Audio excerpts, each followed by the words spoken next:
I'm trained in neuroscience, so I like to talk a little bit about the brain itself. Sure. Now, in our brain itself, there's this part of the brain called the prefrontal cortex.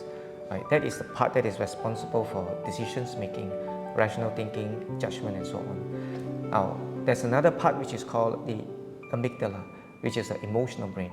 Emotional brain. It's very volatile and all that, right? Emotional brain and so on.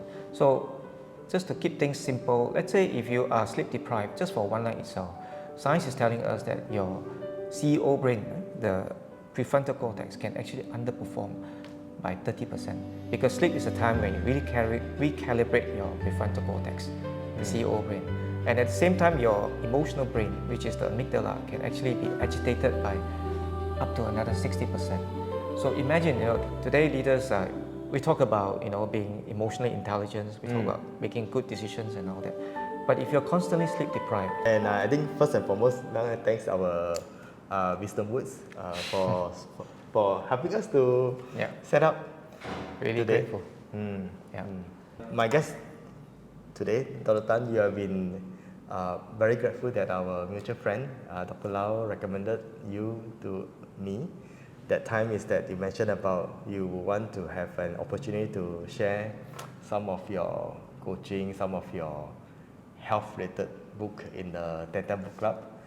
And that is what, after stumbled upon you, I'm so grateful that this has been like one thing that we said that we wanted to do, especially before the book club sharing that we're going to do next Coming up, this month as well. That's right, So you have been spending years in the corporate world as a C-suite banking executive, and then you make a pivot, I think your own business, you work on that, and also you have been exploring much more about coaching in specific. Sure. And here I wrote out that you've been a certified sleep science coach, a licensed brain health trainer under Dr. Daniel Amen, and also you hold a double certification in health coaching. And today you also run your own CW Coaching International, where you work with executives and leaders on sleep, recovery, and performance. And I also got to know you're also the author of your own book called Leading with Rest, The Science of Sleep and Executive Performance. That's right, Yeah, Dr. Tan, welcome to our show. Thank you for having me. It's a pleasure to be here. Yeah, this is very casual. Let's just go with it. Yeah. Before we get into anything, Doctor, would you give a quick story about yourself from banking executive, or say that for me, I felt that sometimes very stressful, sometimes very demanding, to now a health coach. What happened? In what sense, as in? How's your journey look like, and how would it pivot you from very demanding corporate life to a health coach? Yeah, actually, I was having, I would say, a very promising career in banking, but then there's a calling from my family because I'm very close to my family. So when my father asked me, "Hey, would you like to join me?" and all that, to eventually take over the family business, and we run a family business in the apparel and related industry.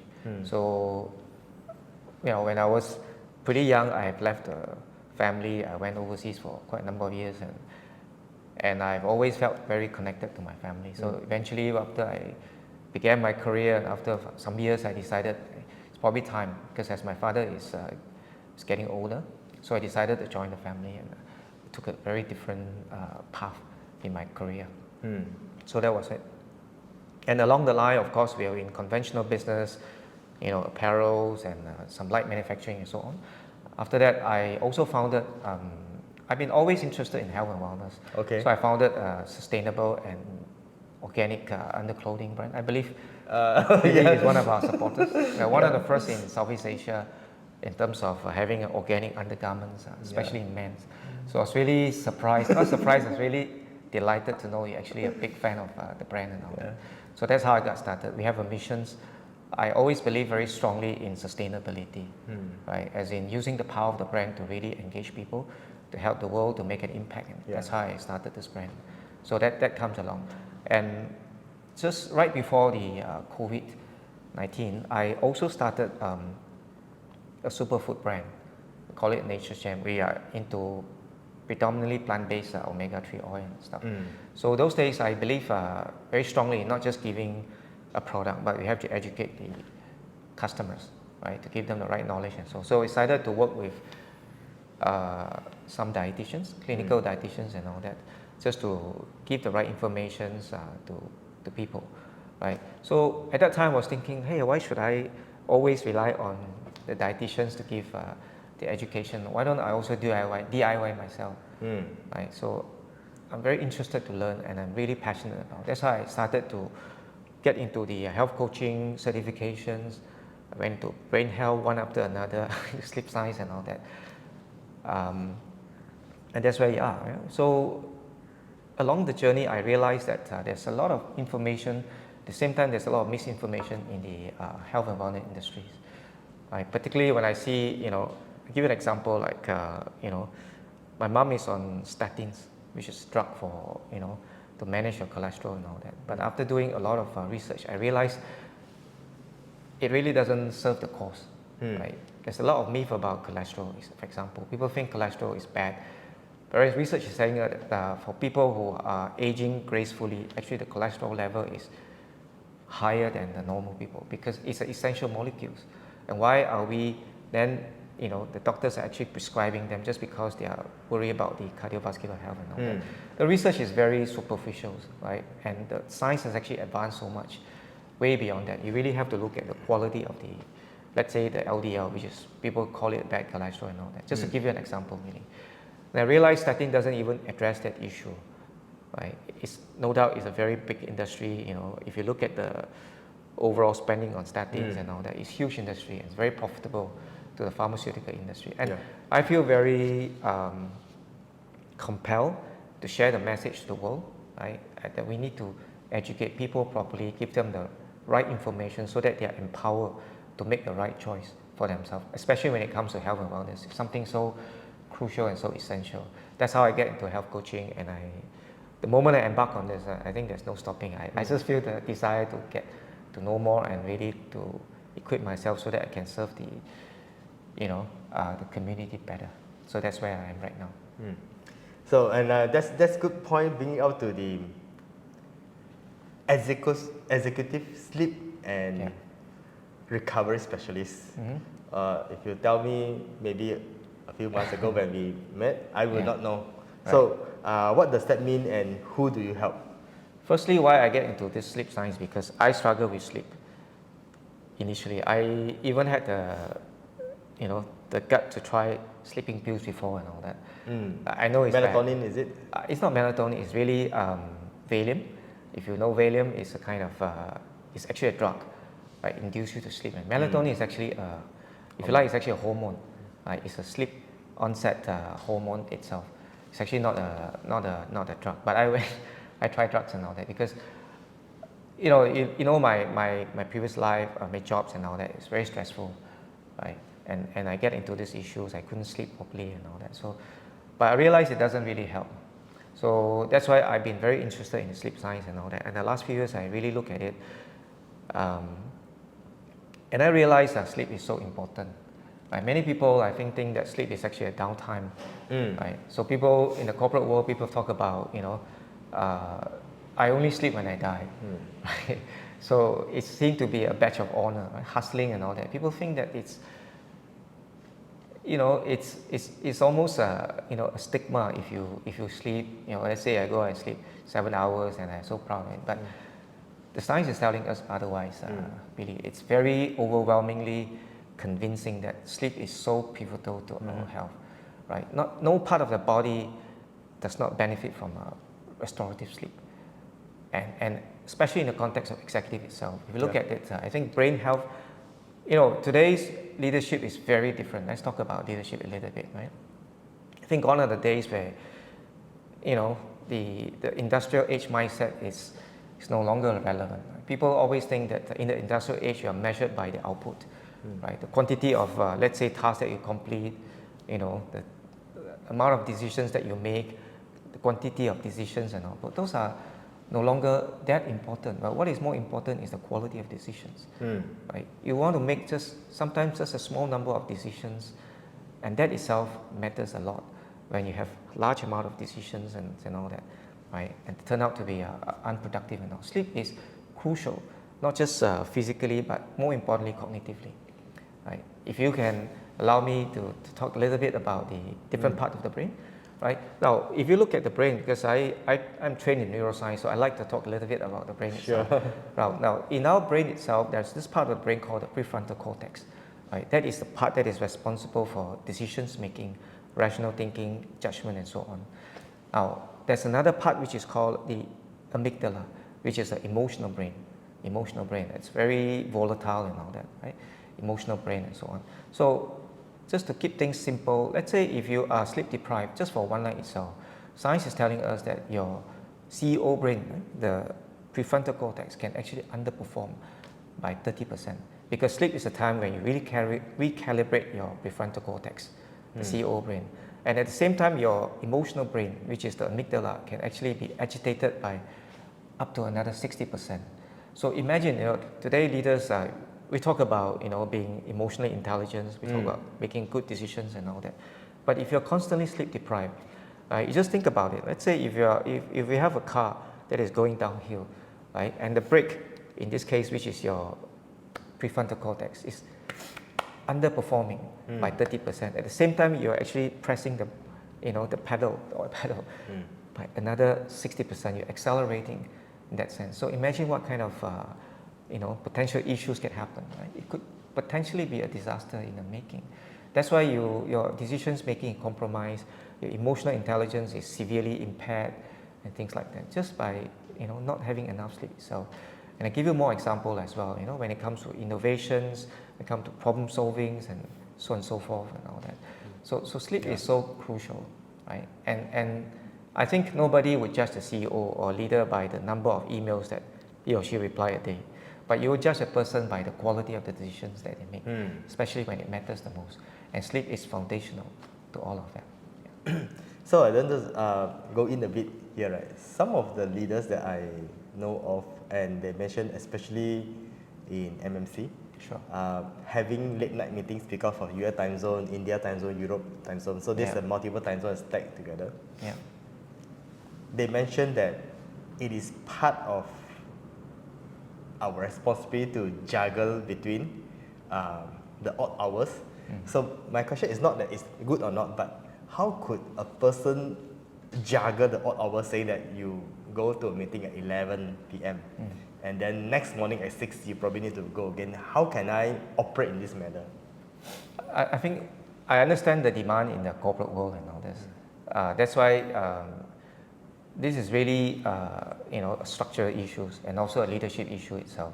Right? The top management has to understand this, right? And make things easier for the executive to really work in this way. Right? They have to.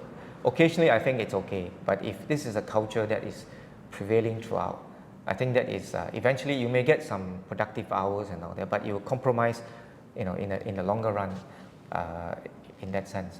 But I would still, if I were in that position, Billy, I would still stick to a good sleep hygiene, right? Sleep practice and all. Even though occasionally I may have to, let's say, sleep a bit later, but I'll still go through my normal sleep routines, and wind down routine, and I'll still wake up at the same time, and I make sure I have enough to go through. And more importantly, I think it's the realization at the top level that you really have to take care of your executive, right?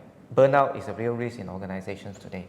I can understand occasionally there are things like that because of timing issues and all that, but this cannot be something, personally I believe that this cannot be something that is on a prolonged or protracted basis. Executive recovery is essential in that regards. Yeah. You mentioned about sleep hygiene. What are the components in the sleep hygiene that those executives or myself need to be aware of? There's a lot of research in that regards, but one of the most crucial things, I will give you one or two most crucial things is to stick to a consistent sleep and wake up time, because the body like to have a rhythm. Right? When I say consistent sleep and wake up time, let's say if you sleep, let's say usually it's 11 o'clock, you try to sleep not more than 30 minutes Plus minus. plus or minus. Let's say 11. Let's say 10:30 you go to bed, or 11:30. And then the next morning, let's say your wake up time is 6:30. Right? You try to do that also within the 30 minutes difference. And that applies also even during the weekend itself. Okay. There's issue that I see a lot of executives, they hustle throughout the week and then they catch up. Yeah. This is what we call social jet lag, social jet lag. Right? The brain just doesn't work in this way. Okay. Right? Now, if you cannot sleep at the same time, at least you wake up at the same time. Example that you gave, let's say you have 11 o'clock, you have a con call, right? Conference call and with your fellow colleagues in different parts of the world. You can't sleep at the same time, but even with that, you try to wake up at the same time. Okay. Waking up itself is actually relatively even more important than sleeping. Okay. Yeah, and that's the thing. People sometimes, if you know that you have to wake up, let's say 6:30, and now it's 11:30 or 12, you better go to sleep. Ironically, it forces people to also go back to sleep earlier. So that is one point, Billy. The other important thing that I would suggest you to do. When you say, example, if I set my waking time to be 6 a.m., I should not wake up at 5. I should not wake up at 7. I should be 6. You try, because you want to get, see, there are two aspects. One is quality and the other one is quantity as well. Both are equally important, right? Both are equally important. So I would suggest a half an hour kind of. So the 6, example, even I sleep at 1, I will wake up at 6. This is for quality. Am I right? Yeah. If it would be more for the quantity, but more importantly, it's about having a pattern, having a consistency. Okay. Because if you sleep late, let's say the night before, you don't want this to perpetuate, right? You want to protect your next night's sleep. That's why you wake up at 6 o'clock at the same time also, right? And after that, try to get some sunlight in the morning, right? Let's say if you can, 10 to 15 minutes is the best. If you can't, then at least 5 to 10 minutes. The reason I say this is because, each of us has got a bio clock, right? It's called a circadian rhythm, a bio clock, right? So when you wake up in the morning, you're exposed to the sunlight for, let's say, 10 minutes or so. It's going to switch on our bio clock itself. We call it realigning your whole circadian rhythm, so that it would know the moment you're exposed to the sunlight, it will send a signal to your brain to stop the production of melatonin. Right? Melatonin is for sleep, right? At the same time, it would increase the release of cortisol. Right? Cortisol is actually, if you like, it's a stress hormone, but it also helps you to wake up. Okay. It gives you more energy and so on. So you really realign the whole clock itself. And ironically, by doing that, it actually helps you to sleep better also. Because there's a 14 hours cycle, right? The moment when you reach evening, nighttime and all that, the body knows that because you have reset the circadian rhythm, body knows that it's time to start release the melatonin that helps you to So the second sleep. component is the exposing the sunlight for the sleep hygiene, am I right? And how long would that be? 10 minutes if you can. Okay. Yeah, 10 minutes if you can. Yeah, but it's not just the second component. I'm sharing with you some of the important things that you do, but many other things as well. Let's say, how do you time your alcohol intake? Coffee intake. Okay. Right. Some people like to drink a little bit. How do you adjust that? What do you do throughout the day, and things like that. This is actually a rather big component, but I'm just sharing with you what I believe, or what the science is telling us. 2 of the most important practices that you can apply. Right. The first one would be sleeping rhythm. I say that when to sleep, when to wake up. Yeah. If worst case, if you can catch up both duration, the quantity, and also to catch up on the quality, which is good. Right. If not, at least we hit the quality, which is same time wake up lah. I think that is something wake that up at the same time, even during the weekend itself. Even okay. Even during self-reminder, even. Because people like to sleep long over the weekend, right? But that doesn't work. That doesn't work. The mind, or rather the brain, wants to have a rhythm. So if you sleep long in the weekend, it confuses the brain. Right? That is going to ultimately affect both the quality and the quantity of your sleep itself. Right. Okay. Let's see. Change a bit of perspective when we talk about coaching. Let's move into coaching. Coaching, there's 2 important components, as we know. One is the coach, one is the coachee or the clients. Sure. Right. What do you think, rather than asking you what the coach need to be, I say what a client need to be in order to be coachable. Yeah. I think this is, to me, coaching is really about a behavioral change process, right? And if you look at the coaching journey itself, people don't change just like from point A to point B, just like this. You go through a stages, we call it stages of change itself, right? From the point of pre-contemplation, which is resistance to change, to eventually having some thoughts about change, and then to preparations, ready to change, and to actual implementation itself, and finally to the, the maintenance process and so on. So the first thing is really the desire to change. Desire to change is willingness to explore the motivation for change. I would call that as as the first step to change itself. But obviously, as you said, Billy, the client has to be coachable as well, right? In order to engage in a meeting. Not everybody is coachable, or not everybody is ready to be coached also. So that's where like we have techniques as a coach, right? If somebody who's at the resistance stage, for example, I'm not sure if this is what you intend to explore a little bit more. I think much more like a client. If I am a client, how can I be a good client that can really changes my life, right? Let's not go into a challenge client yet, but what a client, like the willing client, can do to further improve the odds of the success. It's actually a partnership. Coaching is a collaboration between the coach and the coachee itself. And oftentimes, it's the client needs to know what is the health goal, right? I'm talking in the sense of the health coaching perspective. What exactly you want to work on. So it's actually client directed. Client is empowered. You make the decisions. The coach is there to facilitate the process, to collaborate with the client, to journey with the client, to take the person from where they are to where they want to be. So that is it's actually a partnership, a collaboration process itself. So the fact that the client is, like the example you mentioned, the client is really willing, is open to change, and having that thought itself, I think, to me, is 50% of the battle won. Okay. Yeah. So the really intention of the client, the mindset come in to change is already what's important. See, in the example that you say, you look at the stages of change model itself, right? And the client is already thinking in the mode that you suggest, meaning to say that the client is willing and ready to change, right? So that is, if you look at the cycle itself or the stages itself, that's already third stage itself. Okay. They're willing to change. Desire. Okay. Yeah. It's really preparation. So a coach is to facilitate that change process smoothly, is to enable and empower, is to motivate the client further, and to have the issue of accountability, example, right? They mentioned how do we get the best and all this, right? So you have somebody who is there, accountable. Let's say we check in on a weekly basis, then I'll make you accountable, right? And then you report back, then we do again. And bear in mind, Billy, change is not a linear, right? A process.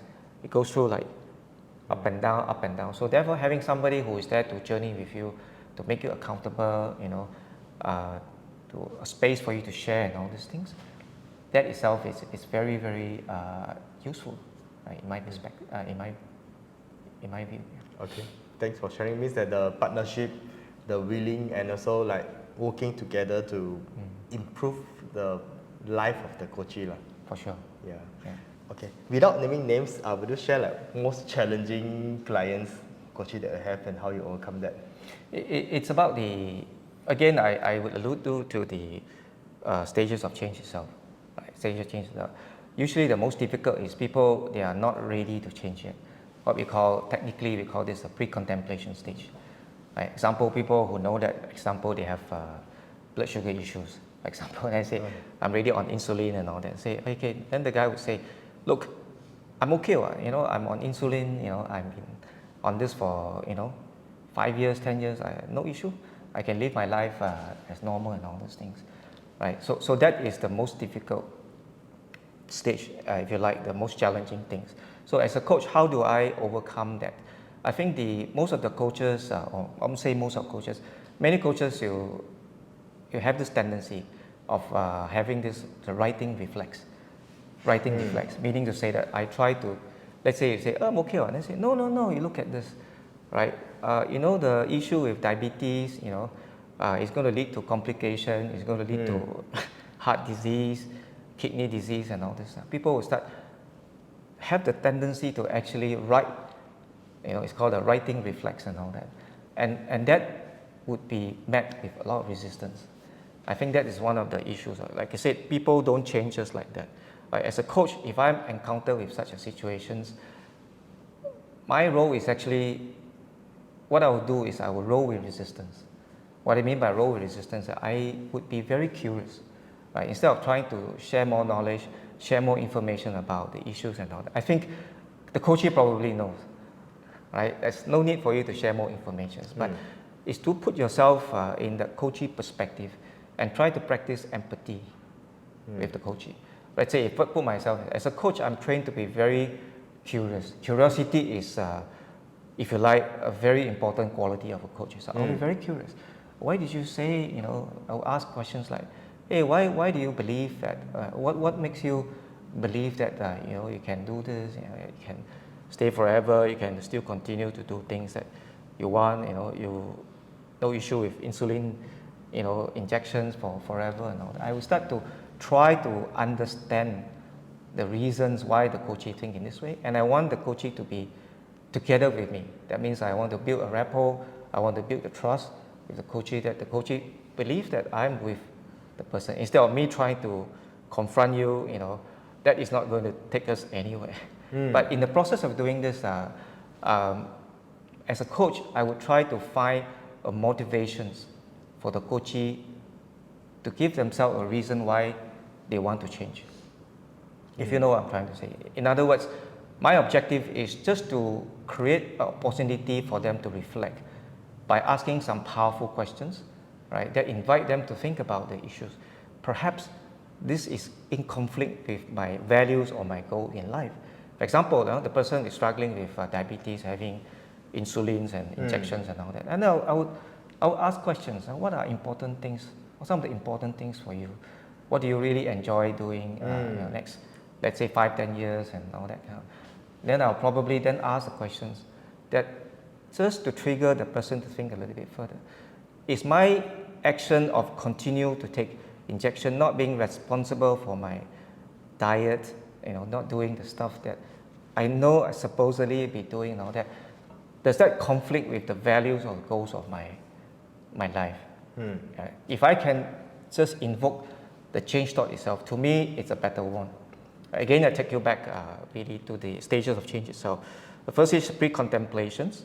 The person has no intention to change at all. But if I can take the coachee from pre-contemplation to, let's say, contemplation stage. Contemplation stage doesn't mean that he's ready to change. But at least I create some doubt.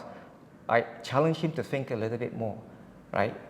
Like I said, is my action really conflict with the values or goals in my life, right? That is, to me, if I can invoke the change thought, not that I'm giving you a motivations to change, but I'm inviting you to think about the reason why you should change. If I can just do that, to me, it's mission accomplished. So that's how I will do it. And you know that this is actually very challenging things to do. Yeah. Very challenging, but as a coach, if I can do that, I'll be very happy. Right? It doesn't happen overnight. Okay. Mean that you know that I have family members that I have that, and sometimes looking as a third party, this is probably another advice is that I also felt, like I said, me, you, everyone knows what is the problem and what are the challenges. And we just don't really want to change, right? Especially some older people say that, I've been eating like this for my whole life. I really remember my late uncle, just a bit, let's say, my late uncle was really like to smoke. And they say, oh, Deng Xiaoping also smoked until don't know like how many years old. Very normal. Right. Well, Yeah. it means it become habit Yeah. already, like food, our what we do, right? What can a coach do help?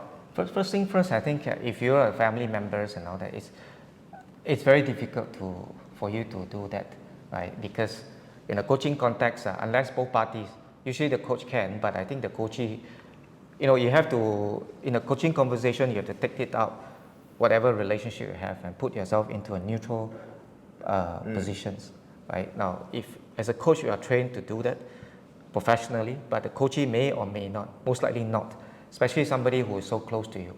Let's say try coaching your wife or coaching your father and all that. It's the hardest, Yeah. right? And problem may not be you, but most likely because, hey, who are you to tell me, Billy, if I'm your dad? Right? In Chinese or in Hokkien, we say, "Jia yang biu, jia bi ga qie." You know what I mean, right? So who are you to coach me and all that? So therefore having a third party who is impartial, right? Let's say if I'm a coach and I'm,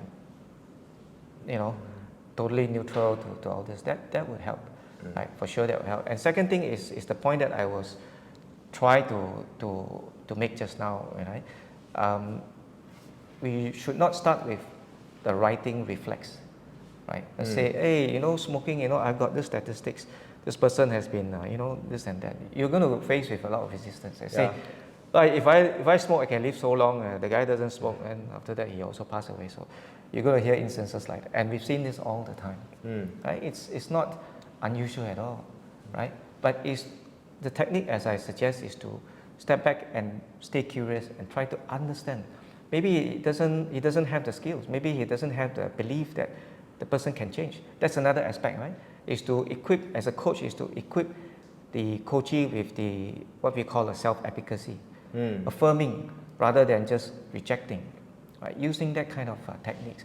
And also, very importantly, is to help the coachee to find the reason for change, the motivation for change, and that goes deeper into the depth of the conversation itself. We talk about things, anything under the sun, except the subject itself, which is quitting smoking. We will not talk about quitting smoking, right? If I were the coach, the person, I would talk about everything else, life in general, subject that appear, to be totally unrelated and all that. But eventually it leads the person to think about, right, to find a space for themselves to think about why they want to change, the reasons they should consider at least changing all that. These are the skills that we were trained as a coach to do that, right? That's why I think if my dad see this, right, so that's why I asked my dad to have a chat with you. Sure, I'll be happy right, to do that. Right, but so I think that is also one thing that build trust and sometimes giving the space for that person to express also and create the awareness. For sure. Yeah, For sure. yeah. Well, to affirm rather than reject, I think that's very important. So Roshan, fit the context about those people who have been eating the same thing, doing the same thing for the rest of their life, right? Perhaps until the rest of their life. So we talk about more into the blood sugar things first. Sure. Without taking the food that they love, make it realistic, make it sustainable. How would the person able to achieve that? Can you be a bit more specific again? Okay, so without changing old habits are very, very difficult. They have food, especially those that taste bud, is much more strong. Sure. What can a person do, or what you see your clients do that they probably still love the food they love? How can we help them to sustain? How can we help them to be more realistic about maybe still enjoying what they... Blood sugar issues. Blood sugar. Yeah, the first thing is, well, I would go into the substance, right? We go into the substance of the blood sugar issues. Well, as a coach, firstly, what I will approach is, I will ask you what you think you can do, rather than me prescribing, right? Coaching is not about, an expert and, giving the opinions and all that, again, right? So what I will do, I will ask you, what do you think you can do? Let's say you already know that you need to manage your blood sugar level. So what I will do is ask you, Billy, what do you think what are some of the things that you think you can do, right? Instead of me prescribing, right? That's not the way a coach should operate. So maybe you say something and all that. So I will listen with a lot of curiosity, right? You may or may not be saying the right thing, but I will not resist you, right? I will listen and all that. And maybe there are things that I would ask you for permissions. Is it okay if I share a little bit and all that, right? I will ask you with your permission, then I'll start to share some of the things that I can, right? So now I'm sharing with you, really, right? So now, going back to the question that you asked, it's not about giving up the food and all this, right? If you say dieting can be fun, can be very enjoyable as well, right? I have clients who eat normally, enjoy the food and all these things, and yet they are able to manage their blood sugar very, very well, right? The way to do this is have knowledge, right? Again, knowledge is important, and knowledge that is backed by science, empirical studies and all. So the key thing is to stabilize your blood sugar level. You don't want the sugar to go up and down, right? Then you have the sugar spike and sugar crash, sugar spike and sugar crash. And the way to enjoy all those sweet things is to do it in such a way that it stabilizes your sugar level. So practically what you can do, you can start with, let's say, fiber and proteins. Right? Let's say in the normal meal itself, you look at this, we eat so many different things, but you can start with, I always tell people start with fiber, right? Start with fiber, and the reason for fiber is usually those are plant-based things. The reason for fiber is because it helps to stabilize the sugar, right? Sugar is not the enemy, right? We have to understand that sugar is not the enemy, but you don't want to have, we call it simple carbohydrates. That means it's only sugar, nothing else, right? But you want to have complex carbohydrate. That means that the sugar is actually bind with protein, right? Bind with fat and fiber and all those things, in such a way that if you consume them, the release of the sugar is actually slower. In fact, much slower than just a simple carbohydrate. Let's say you eat white rice, it's nothing else. You eat bread, white bread is nothing else, right? The moment you consume, 20 minutes later, it all goes into your bloodstream. So everything is converted into glucose, and that causes a sugar spike, and the insulin level comes out, and all sorts of consequential impact. Right? We don't want that. Right? You want to eat in such a way that you still enjoy it, right? So you go for complex carbohydrates if you have a choice. If you don't have a choice, you start with sequencing. It's a very powerful technique and yet simple, right? You do a sequencing things. Example, you start with fiber, then you go for protein, right, and fat, healthy fat, and eventually you go for your carbohydrates. Let's say even it's a simple carbohydrate, you do that. It's number one. Right? Now by doing this, even you are eating the same amount of food, everything's the same, but your sugar spike actually can be reduced by up to 70%. Okay. Right? Eating the same thing, nothing to change. You enjoy whatever you like to eat, but just managing the sequence. Right? That by itself actually improve your sugar spike, or rather reduce your sugar spike significantly. So we share with clients and stuff like that, right? So then you enjoy it, right? You still like your cakes, and you eat your cake towards the end. You don't go for your cake. The first thing that you take is you consume eggs, and that is not the right thing to do. That's going to really spike your sugar, eventually causing insulin resistance and diabetes issues and stuff like that. So there are little tips like that we can do. Yeah. So the key message is dessert after food is a good plan. Definitely. You see the if you go for buffet, for example, simple. You go for buffet. The first thing you do is don't just go and take the ice kacang, right? You start with salad, right? That's what we do, right? You start with salad, which is your plant. Yeah. This is what you do. Yeah, you start with salad, like you already have the fiber. Fiber is going to slow down, right? And then you eat your proteins, right? Let's say your meat and all. And after that, you do your carbohydrates. Let's say your rice, your pasta, your potatoes and all that. Now, by doing that, you will realize that one thing I see a lot of my clients is this: by changing the sequence of their food, their intake, by the time they are going to eat the pasta and all that, they really feel very full. So that also reduces the portions. Right? So you start with fiber. Fiber gives you a satiety factor. Protein as well, satiety factors and all that. Right? Some healthy fat. Eventually, then you eat your rice, your pasta, your spaghetti. Okay. We don't have so much. And the other thing is the brain takes 20 minutes to realize that you're full. Okay. Right? 10 to 20 minutes. So if you do that after, let's say you finish all these things, by the time you come to that, the signal is already sent to the brain. You're already full, right? Compared to, let's say if you start with just carbo, carbo, and you only eat that, the fiber and all this, the proteins, are already so much carbo, that is going to cause a massive spike in your sugar, which is detrimental in the long run. Just to chip in, we have a chat over lunch maybe 2 months ago. Sure. I just follow the sequencing, the fiber, Yeah. protein, and rice. Even my rice are very small portion. If a scoop is like maybe three spoonsful, something like that. Yeah. And with this, I had reduced 3 kg. I told you, right? 3 Yes, kg, so. and it's still maintained until this morning. Are you still doing that? If I will prime myself to remember at least to do so, and sometimes also the choice of food. Sure. Nearby my house, there's not so much choice, but sometimes it's ban min. Ban min, ban min. The noodles is the biggest portion, Sure. right? But still eat the veggie first, lah.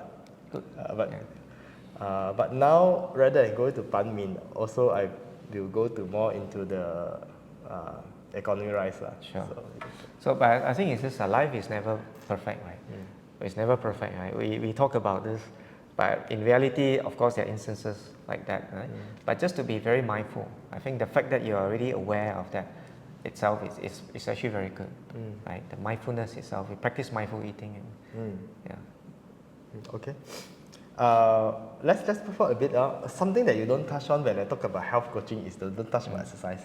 Okay. Exercise, yeah. Sleep and exercise. If you could choose one, which one do you choose and why?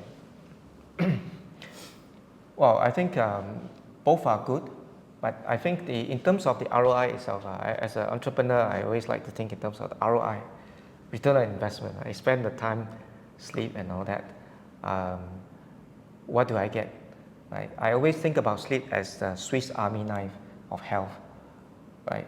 If you really go deep dive into the science, you see, like I said, no part of the body does not benefit from sleep. Right? Sleep is the only time.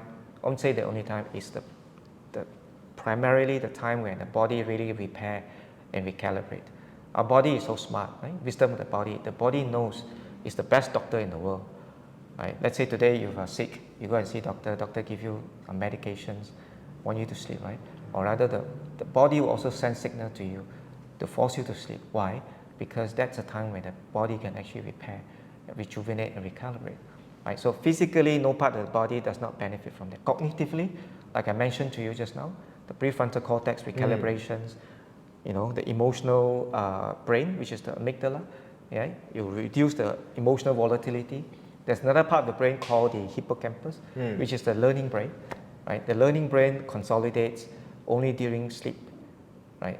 If you want to, as a leader, you want to learn well, you want to have the ability to connect the dots. Right? That only happens during REM sleep. Ability to connect the dots. Right? Steve Jobs talks about, connecting different disparate parts of the information, seemingly, distinct and separate, but we're able to create them and synthesize them together, and therefore new insights are being discovered and all that. That happens during sleep.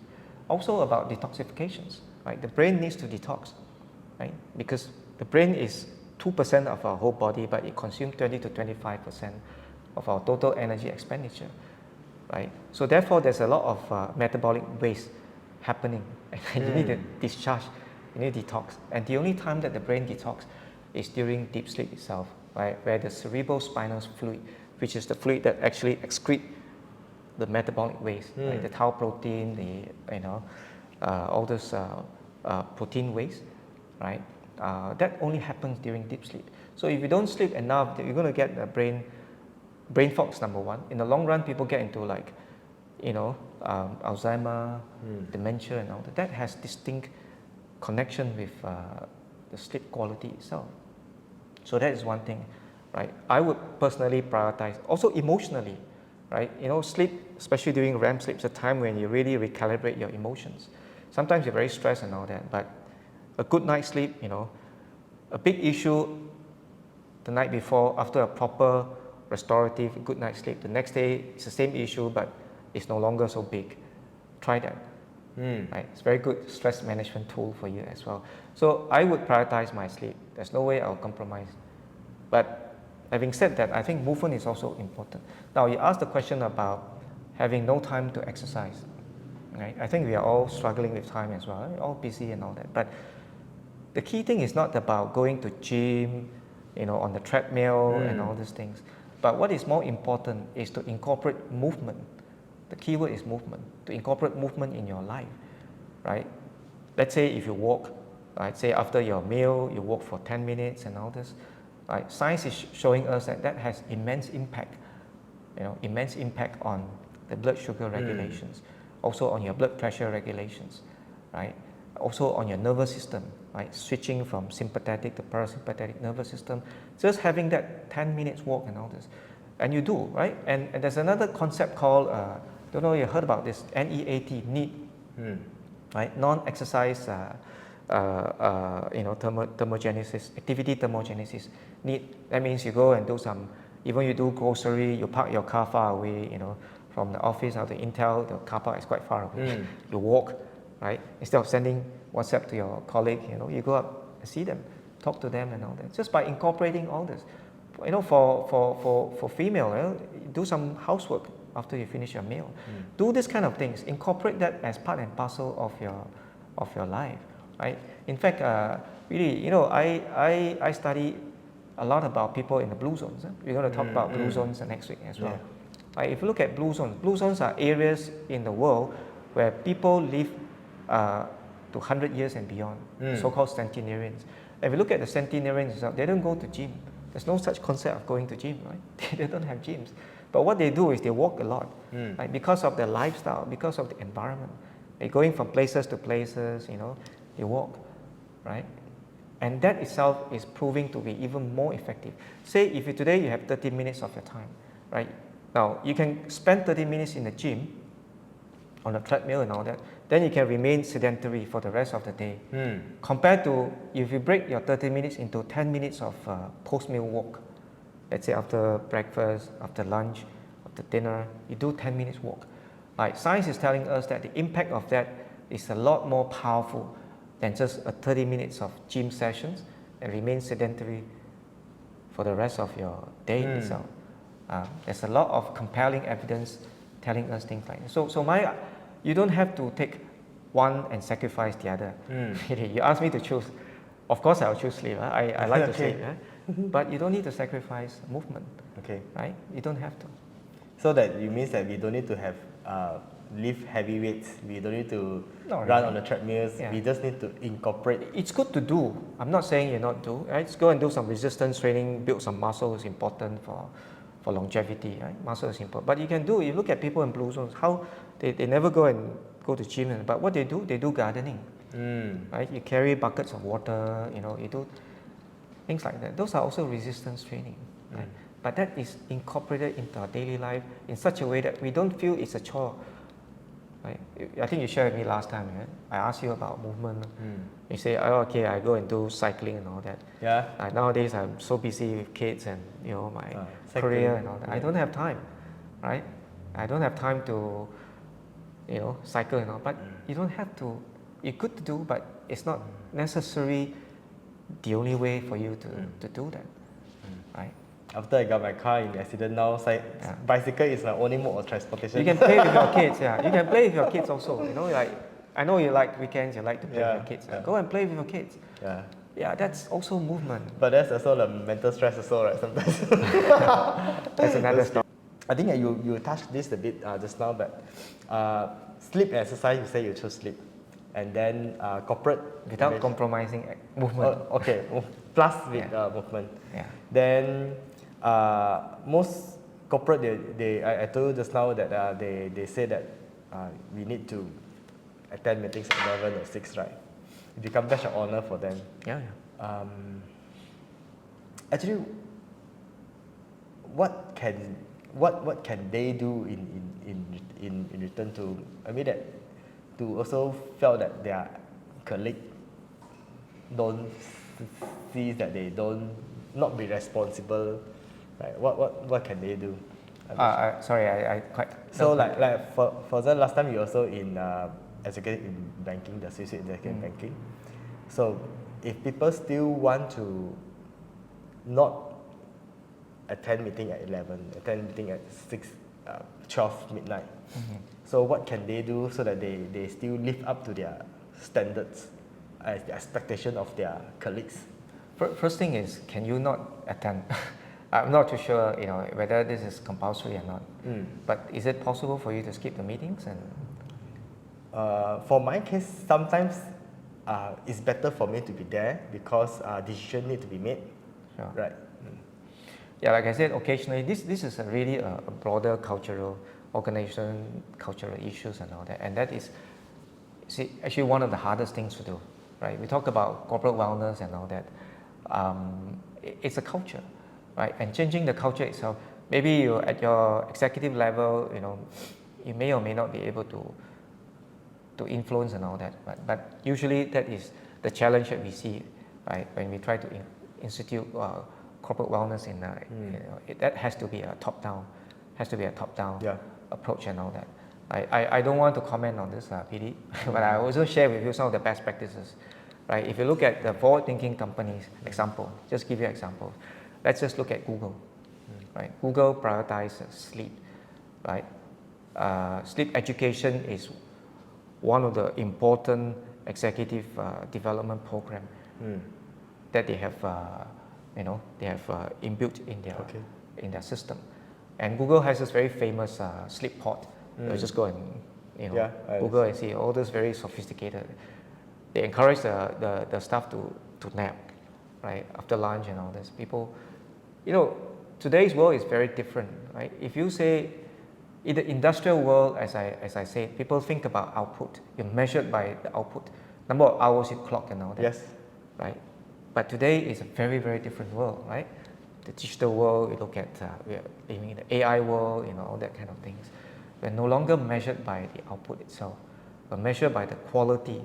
Right? You may, be able to squeeze out a few more hours, but that is at the expense of the quality of the decisions that you can make. That is at the expense of a long-term risk of burnout and all that, right? So I'm not in a position to tell you this, but I think eventually, it's, like I said, as a leader, we are measured by the quality of the decisions that we make, not by the number of emails that we answer per day, right? That is industrial age thinking, right? Today's thinking is sleep is my superpower. It's my superpower. I can literally sleep my way to the top. If you know about Ariana Huffington, right? The founder of Huffington Post. She used to think like that, right? They're really sleep deprived, and at one day she fell down and she injured herself. And she realized it's not worth it, right? It's not. Then she really invests in her sleep and all that. Another example, you look at people like the founder of Amazon, Jeff Bezos. Jeff Bezos has a very famous quote. He says, "My job as a CEO is to make a few high-quality decisions, and therefore my job is also to sleep well." So he prioritized 8 hours of sleep, something that he doesn't compromise on. Organization, eventually you look at the productivity, you look at the return, which is going to reflect in the return. You don't want people to come in and show up and not present, right? Okay. That is very different, right? We operate in a drastically different world nowadays. Cognitive strengths, emotional resilience, and stuff like that. Apart from physically, fit and performing, I think as leaders we need all that. But I don't really have the answers to your questions. I think that has to be a top-down culture change and all that. And breaking that mindset is not that easy. Okay. Yeah. Then before I continue, sometimes we tend to call in sick at work. And one thing I'll ask you is that, based on science, that if I'm sick, should I just stay home and sleep? Means again, and sleep until I recover, or I just follow again the 11 to 6 kind of rhythm? You need to rest. Yeah. So if I'm sick, it's better for me to sleep. Of course, for sure. Yeah. Despite what time is it? I will never. See the thing we share about the sleep hygienes and all that kind of things. These are for normal day to day and all Yeah. that. Of course, there are issues, right? There are issues like this. The body will force you to sleep, right? Why? So must sleep lah. This even that there's a working. I would never compromise my I sleep. mean sleep. I mean there's in the morning. We sleep in the morning. I mean sleep for the whole day. If your body needs that, that's a time when your body really heals, and so do that. Really. Okay. Never mind. Okay. We'll conclude this with a few of rapid fire questions. Sure. Then we'll conclude this thing. Hypothetically, you imagine that you have a big billboard that you can put anywhere in this world, and it will be seen by millions of people. What will be the one message or one thing that you want to put there? It can be a picture, it can be words, anything that you like. What will be there that you want to put on the signboard? Well, I can only speak for myself. I want my life to be. I'm a very mission-centric person, so I believe that the reason we are here is to make an impact. Right, so yeah, I would. That's what the message that I would do. Right? What would be the message of the billboard? Can't think of one. I'll probably ask ChatGPT to help me to come up with one. Yeah, have an impactful life, probably. Have an impactful life. Yeah. Right. Thank you. Okay. What is the one best investment that you have made? Not necessarily need to be money. It can be anything else in this world. What is that and why? Learning and growth. Yeah. That's how, if you look at my own evolution itself, I actually went through a lot of things. I came from, I mean, it's just a passion and also a mission, along with my priority, different stages in my life and all that. At this stage in my life, I really prioritize health and wellness. I came from a legal background. Right? I studied law and I went to banking, finance. Now I'm into sustainability, now I'm into health and wellness and all that. But I think along the line, as I evolve, I continue to learn. I make myself meaningful, and also I make sure I'm able to create an impact to the world. So learning and growth is an essential part of my life. Yeah. Okay, thanks you. Yeah. Okay, this. What is the book or books that you've given out the most to people? Not your own book. What book is that and why? The book itself. Yeah, that you've given out most to people. I don't really do that. But I'm influenced by many books and all that. Because I'm a Buddhist, so I have a lot of influence from the Buddhist. But as far as in relations to leadership and all that, I read a book by the Dalai Lama. It tells about leadership, right? What should make a good leader, and I'm guided by that book itself. And that is no different from what I just shared with you. The intention is to benefit people. The intention is to, to help create a better world. Right? That is the. As a leader, I think that is a responsibility. Okay, thank you for sharing. Is there anything else that's important that we are not covered and you would like to share? Oh, I think we have a very interesting conversation. I'll be interested to go and see your father. Yeah, to have a chat and all that. Maybe we can help to solve some headaches for you. And I'm not sure that he will watch a lot, but he subscribed to my YouTube channel. He accidentally watched it. But we go with genuine intention. Right? Yeah. I'm sure, I know that your dad is helping you to take care of your lovely children and all that. I'm sure he loves you, your family, your kids and all that. I'm sure he wants to live long, right? To see them grow up, right? To have the joy of seeing them, and maybe your mom traveling the world. I don't really know. That's what I mean. This is the probably at this stage in his life, this is the value of the goal that are important to him, right? Yeah. And I think that is, if I were to do it, my role as a coach is to help your dad to find that motivations to do that, so that it would help to invoke a change thought in him that he wanted to perhaps consider, taking care of his lifestyle, his diet, right? Instead of relying on insulin, because I know very well for sure insulin doesn't solve the problem. Insulin is a growth, hormone, and that is going to have a lot of problems as he, as he ages in the coming years and all that. So I think timing is important. And Totan, thanks for being here. I guess Yeah, that is pleasure. Yeah. it's again learn new things from you, and looking forward to Sure. have more conversation. Thank you so much for the invitation. Thank you everybody at And Wisdom thanks, Wood Wisdom Wood, Coach K, for Coach Yao, having this Coach S. excellent facility for us to Yeah. have a good chat. Yeah, thank you. All right, that's all we have. Thank you. Okay.